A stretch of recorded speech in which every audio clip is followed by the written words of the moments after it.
If you find that you have no power on your fridge, one of the best first steps to make in pretty much every situation is to perform what we refer to as a hard reset. Now, to do this on this type of fridge, we're just going to go to the wall outlet, we're going to disconnect it for roughly about 5 to 10 minutes, and then we are going to reconnect it. Sometimes this has a great way of restarting the system, restarting the components to get the fridge going again.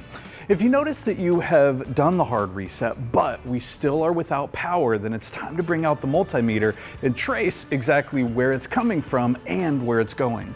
My recommendation to you is to also make sure that we do not have any tripped breakers. You're going to find these on your breaker panel, and they are going to be responsible for cutting off the power in instances of high amperage. If you notice that none of the breakers are tripped, then we just need to go right to the outlet and make sure that we have proper voltage coming out.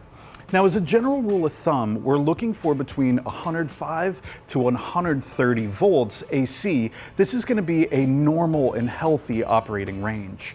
If you do have power coming out of the outlet, then we need to trace it all the way to the board. And you're going to do so on the white and black incoming power wires that are there.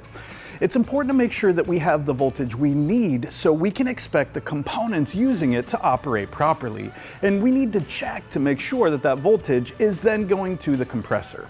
You're going to measure between the gray wire and the blue wire just above it to make sure that this is the case. If you find that we have voltage going all the way to the components and they are still not operating, that's the component we're going to condemn.